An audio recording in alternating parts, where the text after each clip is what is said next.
Well, please take a seat if you have one.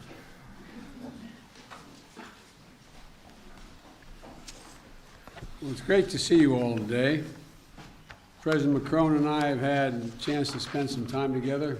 We went to private dinner last night with our wives, and just came to tell you that we're leaving. But it's wonderful to have him here. We've had great conversations and always appreciate the opportunity to share ideas with you, Mr. President. And I especially enjoyed our time that Jill and I and Brigitte had last night in our visit. First time I've gone to dinner, a private dinner in Washington in a long, long time. But I had the protection of the French government with me. All kidding aside, France is one of our strongest partners, and historically, but one of our strongest partners and our most capable allies. And Emmanuel has also become a friend, in addition to being president of that great country. And we share the same values, and we remain the core common agenda that we address all challenges together. And occasionally we have some slight differences, but never in a fundamental way, so thus far, at least as long as I've been in Washington, and that's been more than a couple years.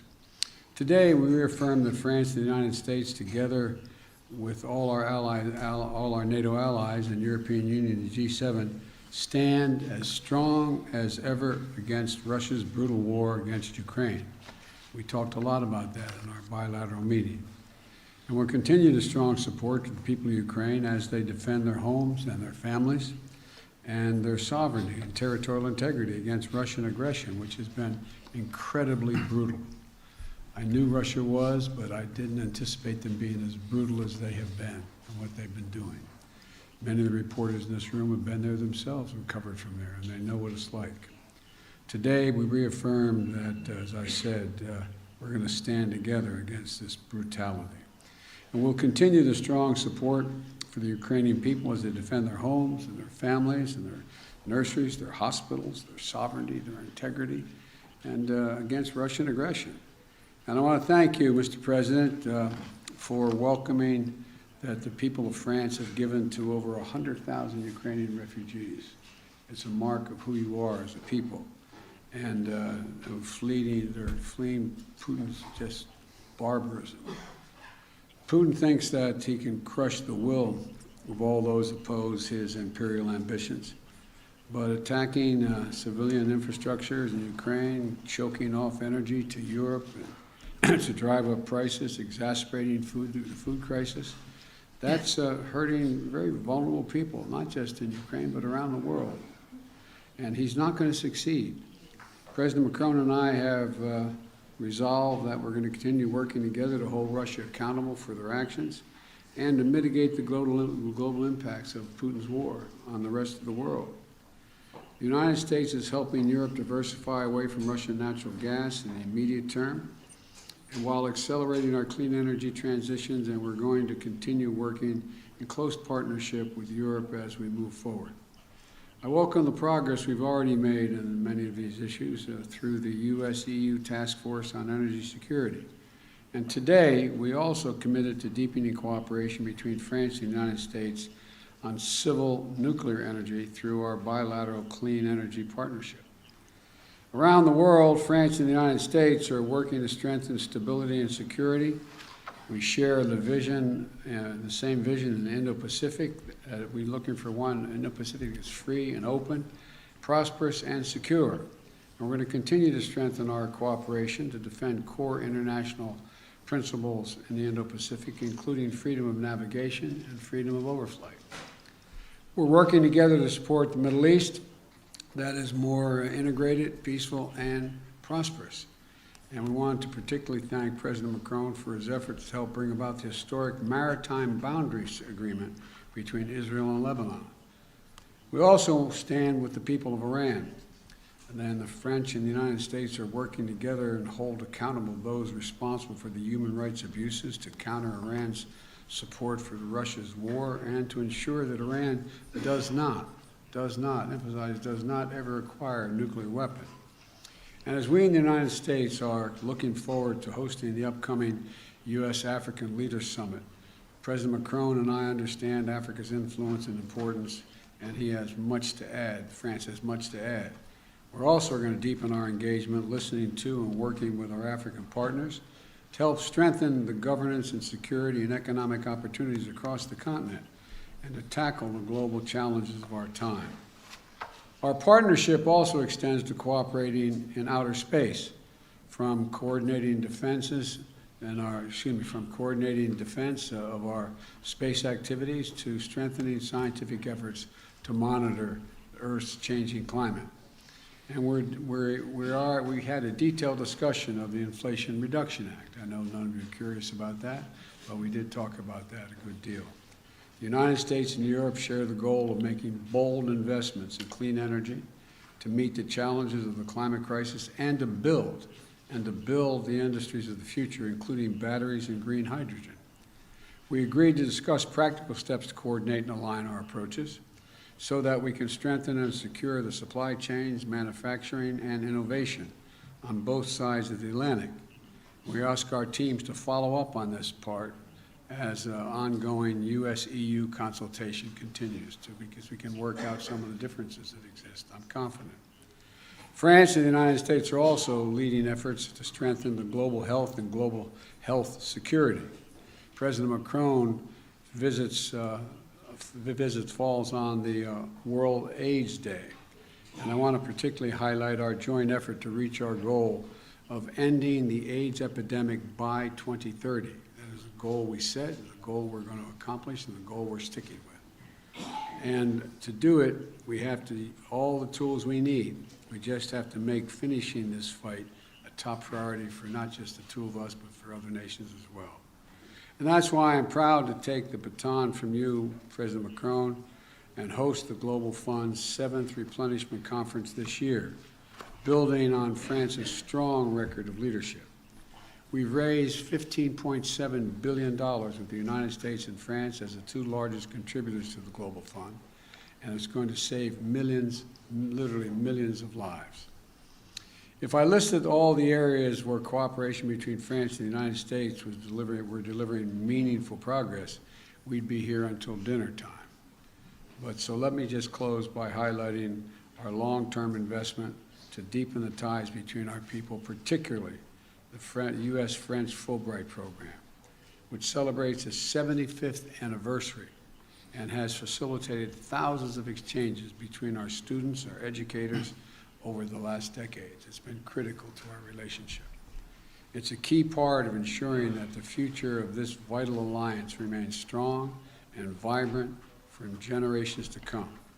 So Emmanuel, thank you again for all that our nations are doing together in cooperation.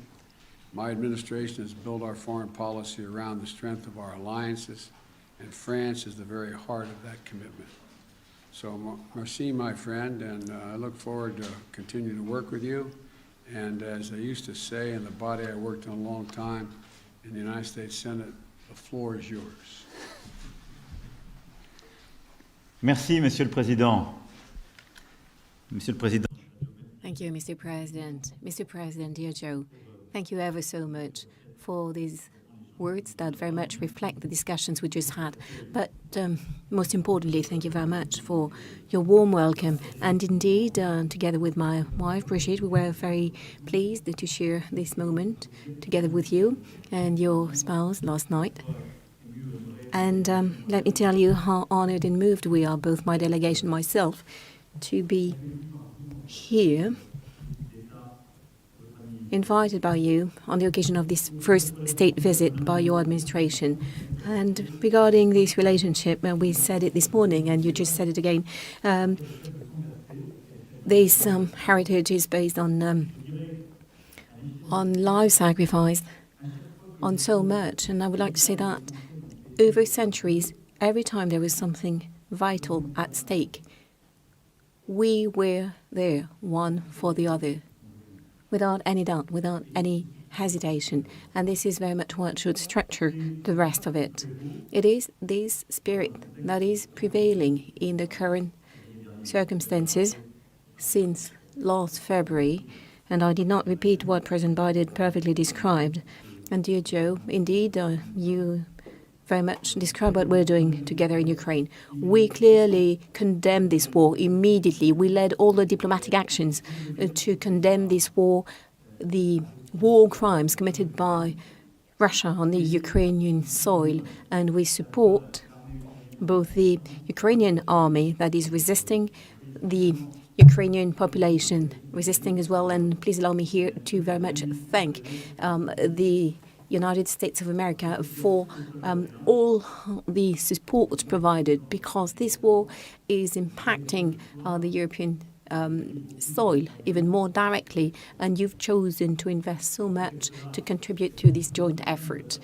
In this context, our discussion this morning was an opportunity to confirm the initiatives we will be taking once again in the coming weeks and months to keep supporting, to strengthen our support to the Ukrainian troops and to enable them to resist. We also agreed to continue to work together to support the Ukrainian people, to help them resist, because we can very well see today that the Russian war effort is very much targeting the civilian infrastructure, bringing even more violence to try and make the Ukrainian people desperate and make it impossible for them to survive this winter. This is the reason why we decided to organize on the 13th of December a conference to support Ukraine, and very much would like to thank you for the close cooperation in preparing for that event. And we're working in close cooperation with President Zelensky based on his 10-point plan that he proposed, and also would like to take this opportunity to commend the efforts of President Zelensky to try and find a way, a path to peace while leading this heroic resistance they've been organizing for 10 months. We always agreed, help Ukraine resist, never give up on anything in the UN Charter, prevent any risk of escalation in this conflict, and make sure that when the time comes, on the basis of conditions to be set by Ukrainians themselves, help build peace. And I believe your positions being so clear, it is something important to us, because we're both working for sustainable peace. We also talked about the direct and indirect consequences of this war, including on food security and energy security for the entire planet. And our joint initiatives within the G20, the G7, very much go in that direction. And we also recall this morning all of that, all we're doing to try and help all countries to weather the consequences of the conflict on their economies. This morning, we also had an excellent discussion on the IRA and the recent pieces of legislation adopted by the American administration. And like President Biden just said, we agreed to resynchronize our approaches, our agendas, in order to invest in critical emerging industries, semiconductors, batteries, hydrogen, everything that is absolutely decisive. Because, as a matter of fact, we share the same vision and the same willingness. President Biden wishes to create more industrial jobs in the long run for his country, and to build a strong industry and secure your supplies. And this is very much our approach as well. And this is the reason why we task our teams to continue this work in close cooperation, coordination, to find solutions on the topics we identified. And of course, we will coordinate with all of the Europeans and with you to have an agenda that will only bring more jobs, industry jobs, in the United States as well as in Europe, and guarantee the strength and the resilience of our supply chains. And to do that with a strong integration. This European work is also the one we want to deliver on all of the issues on our agenda. And President, you just said it. What we would like to do as well is work on a number of topics of the future. And yesterday we had some sessions, working sessions, and our ministers and teams have been working as well, so that we could approve an agenda of hope and for the future. Like I said this morning, in the space industry, research, exploration, but as well the industry of the future. Civil nuclear industry, here again with some common research projects, in particular on the most advanced technique because I believe I can say on behalf of both of us that this civil nuclear industry is very much part of the energy mix in which we believe in, that will not only bring jobs, but enables us as well to have a secure supply and to meet our climate objectives. We also talked about the quantum issues with a number of stakeholders, innovation, and here as well our delegations are here to illustrate the work that is taking place so that we can deliver on that common agenda. Lastly, we also have all of our commitments on the major international challenges, which are very much, I would say, feeding our relationship as well. And I can only tell you once again how pleased we were with your choices that very much match your history and your campaign commitments. The fact that you're back on major international challenges such as health and climate, it is really a new deal, and we've been resisting for a number of years, and now we're being able to re-engage with you. And on this day of World AIDS Day as well, we are very much continuing to work to deliver by 2030. And I would like to say how much has been achieved by both our countries, which are major contributors to the Global Fund to deal with, of course, eradicate AIDS, but also malaria and a number of other diseases for the benefit of the most fragile populations. And the same goes in our relationship when we're doing everything we can to deal with climate change and biodiversity. Of course, we want more innovation, we want to promote solutions on climate change, but we also very concretely acknowledge a number of initiatives in this respect on the occasion of this state visit. It is about finding a new financing means for the most fragile countries, emerging countries, to support them on both development and climate change. And in this respect, you will be playing a key role in the summit we intend to organize next summer to build a new partnership between the North and the South. And this is very much along the lines of providing more resources to the southern countries and as well reforming our main international financial institutions with the reform of the World Bank and a number of international existing tools. And regarding the biodiversity, we had this lunch yesterday with the relevant caucus. And here again, our willingness is to have an agenda which is extremely ambitious. In particular, we will be working together to prepare for the One Forest Summit in Gabon, in Africa, at the end of the next semester. And this topic, of course, is very much at the heart of the ones you will be covering with the African countries coming to Washington in a few days. So here again, a strong convergence of views between us. And lastly, we will continue to work together to fight terrorism and to act for peace. And of course, my thoughts go to our soldiers who fell in Afghanistan, in the Middle East, in Africa over the past few years, to fight for the security of these regions of the world and of all countries. And here again, please allow me to say once again that we're committed within our international coalition in the Middle East through our military action, and we will continue to do so because this fight is not over yet, and it is important to remind all of our allies and partners that we need to continue to work to fight terrorism in the Middle East and the Near East. And I would like to thank you for all your very valuable support over the past few years for the fight against terror, including in the Sahel, in Africa. And that enabled us to have some very concrete results, including over the past few weeks. And we will continue to work together. I could carry on during the entire afternoon. We could talk about the Indo-Pacific, the way in particular we're reorganizing our presence in the Indian Ocean. To put things right, dear Joe, you elegantly thanked France for the role we played in the historical agreement between Israel and Lebanon. We did our utmost. to finalize the accord, but let me be honest, I think most of the work was yours. So I think it was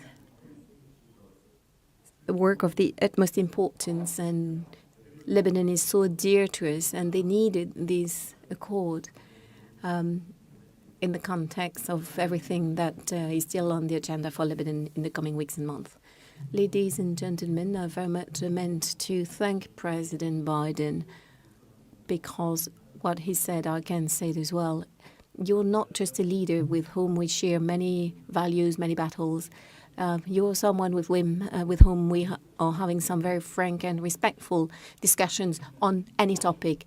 And you also became a friend. And so thank you ever so much for this warm welcome and for the importance of being able to spend some time together now. So important for our joint future. Thank you. Well, thank you, Emmanuel. I began to refer to him privately as my closer. That deal with Lebanon and Israel, we did negotiate, but we needed a closer to get the job done, and you did it, and thank you very much. All right, we're going to take, we're each going to call on two people, the total of two people, total of four all told. And the first questioner is going to be from AFP, Miss End. Thank you, Mr. President. I will have a question for you and one for the French President, if I may. To you first, you now say that you're going to better coordinate, especially your green economic policies. But yesterday, Emmanuel Macron said that the Inflation Reduction Act is in fact super aggressive, I quote, for European companies. Does it mean that you are ready to grant exceptions, exemptions of derogations to European industries? And now my question to you, Monsieur le Président. Est-ce que vous allez repartir de Washington avec l'assurance Mr. President, will you leave Washington with the assurance européenne pour faire face aux subventions? that you will be able to deal with these massive subventions?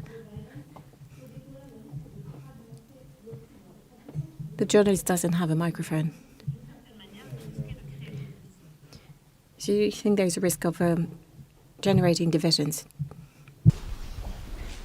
I'll answer the last question, since I didn't hear any of it. I didn't understand a word of it, so I'll answer it. I will take care of it. No, look, the United States makes no apology, and I make no apology since I wrote it for the legislation you're talking about. But there are occasions when you write a massive piece of legislation, and that has almost $368 billion for the largest investment in climate change on all of history. And so there's obviously going to be glitches in it and need to reconcile changes in it. For example, there's a provision in it that says that there is an exception for anyone who has a free trade agreement with us. Well, that was added by a member of the United States Congress who acknowledges that he just meant allies. He didn't mean literally free trade agreement. So there's a lot we can work out. But the essence of it is we're going to make sure that the United States continues, and just as I hope Europe will be able to continue, not to have to rely on anybody else's supply chain. We are our own supply chain, and we share that with Europe and all of our allies, and they will, in fact, have the opportunity to do the same thing. So there's tweaks that we can make that can fundamentally make it easier for European countries to participate and or be on their own.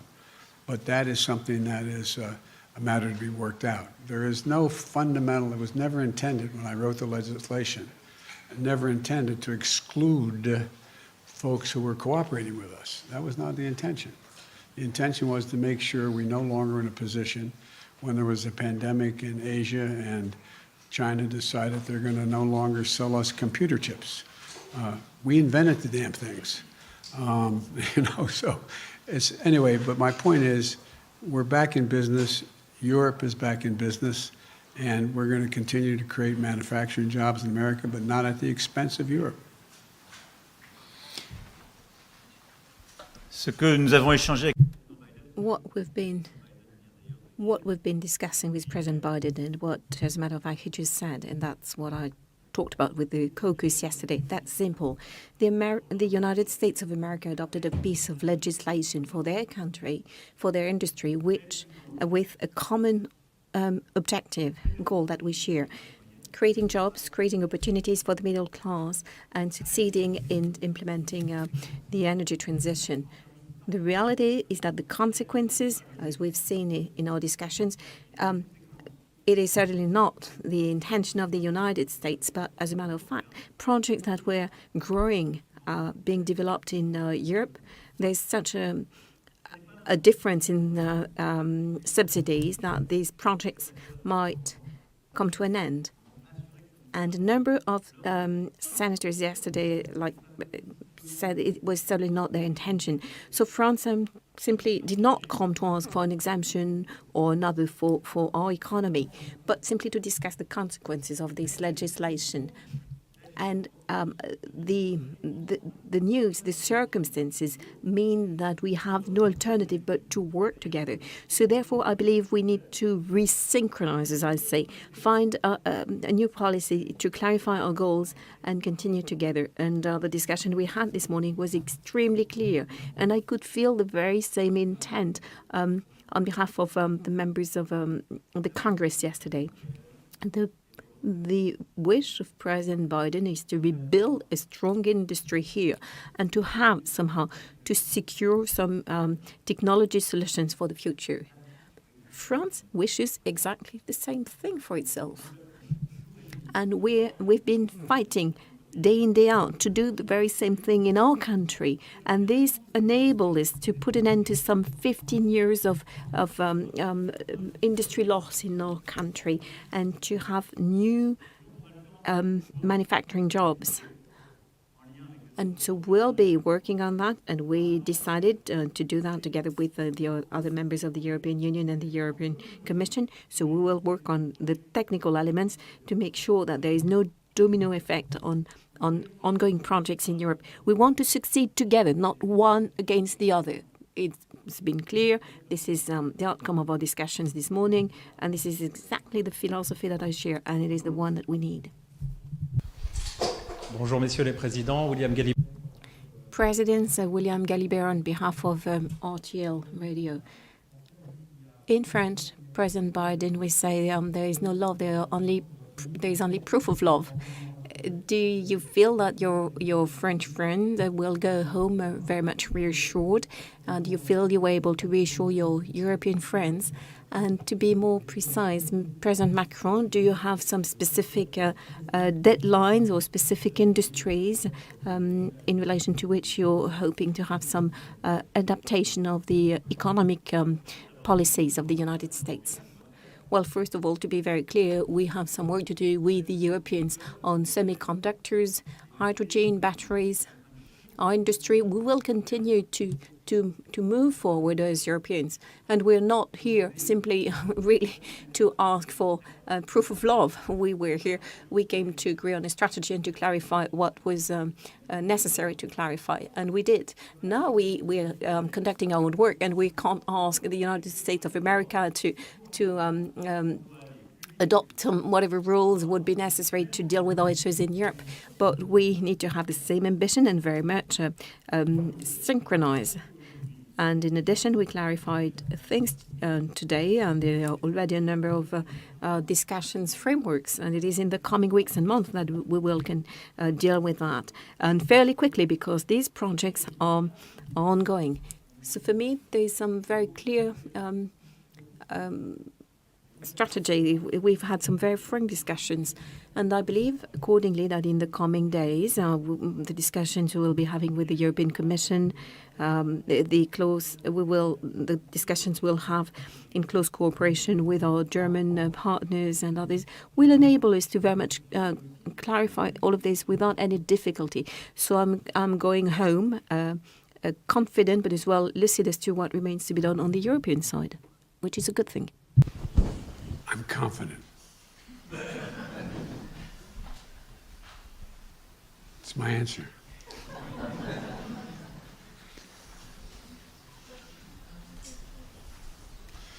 Okay, who's the next question? Got my list here. On this side. Is it my turn to call on someone? Right? Okay, how about NPR, Tom Merkeith? Thank you, Mr. President.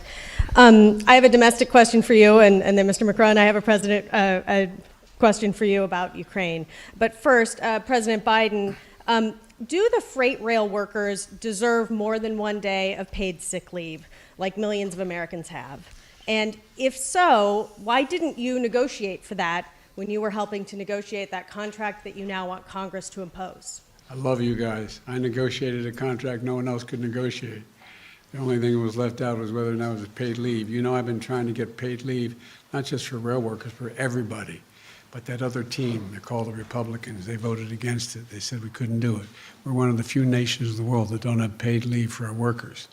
And so what we're doing is we can't afford to have, and by the way, in the meantime, they got a 45% increase in salary, et cetera. There's a lot of good things that happened in that. And in fact, this shuts down over the question of 1 to 5 paid, or 7 or 9, whatever the numbers would be negotiated, of paid leave days. It's going to immediately cost 750,000 jobs and cause a recession. And so what I've made it really clear is that what was negotiated was so much better than anything they ever had, that it's worth, and they all signed on to it, by the way. There are only 4 unions out of the 13 or 14 that didn't agree. So the majority at the time that I presented it, they asked me to do it, I presented it, they all signed on. But here's the story. It doesn't mean because we are going to pass this, God willing, by Friday, by the time, by the weekend, that I'm going to back off of paid leave. I made it really clear I'm going to continue to fight for paid leave for not only rail workers, but for all American workers. I imagine it may surprise some of our European friends that there's no paid leave in the United States of America. We're one of the few major countries in the world that don't have it. And it's about time. And so that's the context in which this all took place. And labor signed on to it as well, as you recall, initially. There were 4 unions out of the, I think, 13 or 14 that didn't like it. But I think we're going to get it done, but not within this agreement.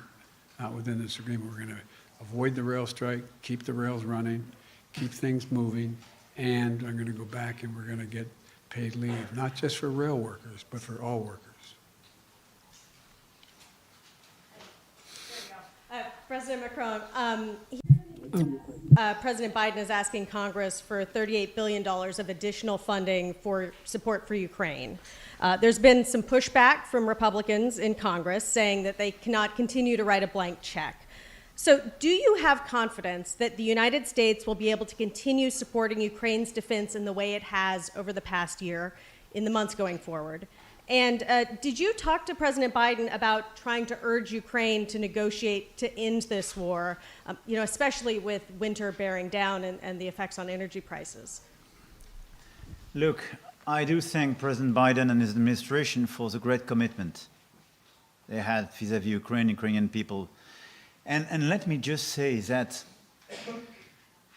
our 2 nations are made of values and history. And what is at stake in Ukraine is not just very far from here, in a small country somewhere in Europe, but it's about our values, and it's about our principles, and it's about what we agreed together in the UN Charter, protecting sovereignty, in territorial integrity. And this is why I do believe that having the US strongly supporting the Ukrainians in that time is very important, not just for the Ukrainians. For the Europeans, we are. This is why we do thank you for this solidarity. But for the stability of our world today.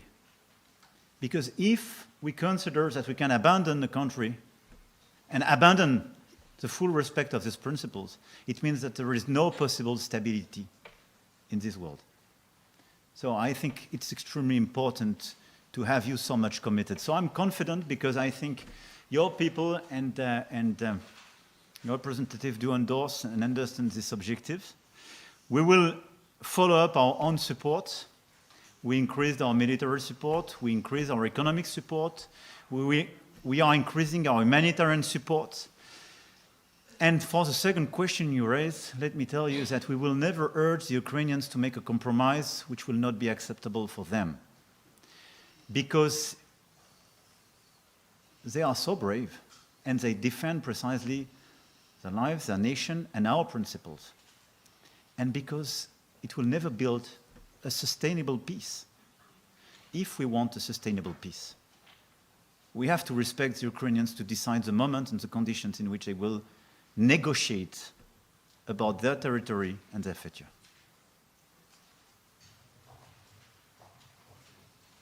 This will be the last question.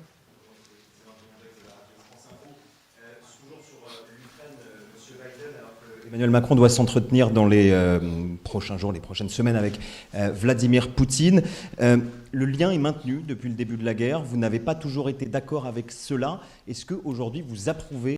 We hear that you will be talking to President Putin anytime soon. What is your approach? And as the Ukrainian war seems to be at a turning point, do you feel realistic that President Zelensky is putting a condition to open negotiations, and that is the return of Crimea to Ukraine?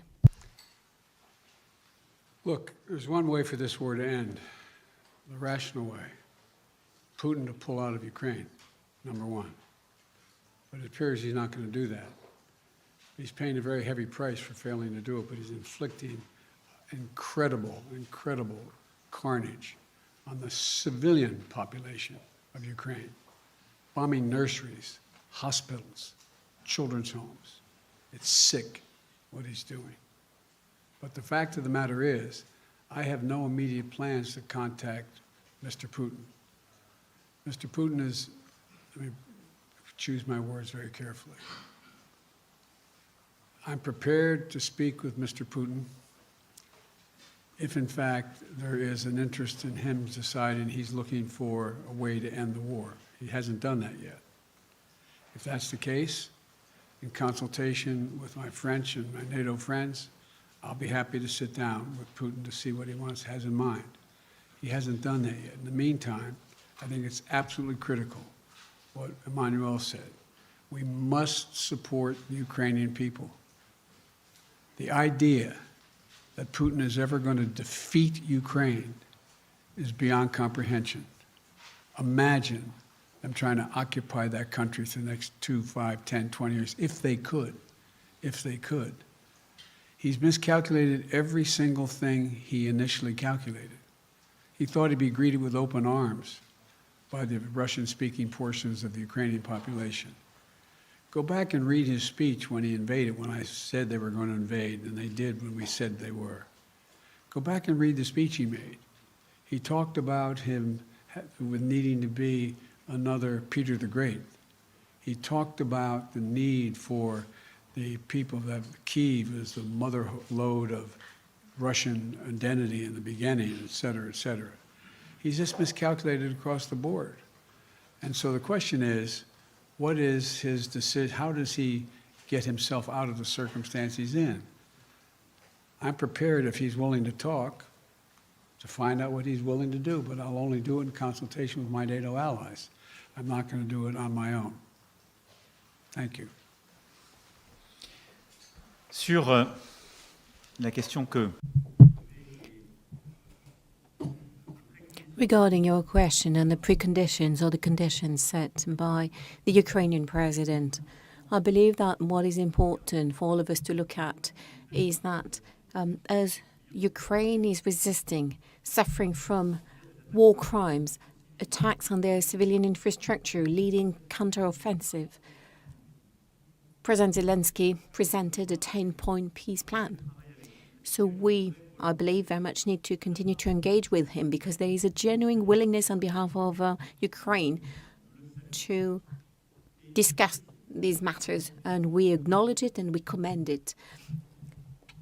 And for a number of years, I was in charge of monitoring the implementation of the Minsk agreements. And the last meeting between President Zelensky and President Putin, the only one, December 2019, at the time I was with Chancellor Merkel. And I can tell you that I saw a president who was sincere in his willingness to talk and to negotiate. And since he was elected until May, President Zelensky was very much willing to talk and negotiate. The one who wanted to go to war, to wage war, was President Putin. And I could say it by myself, including when I visited Russia and Ukraine at the beginning of February.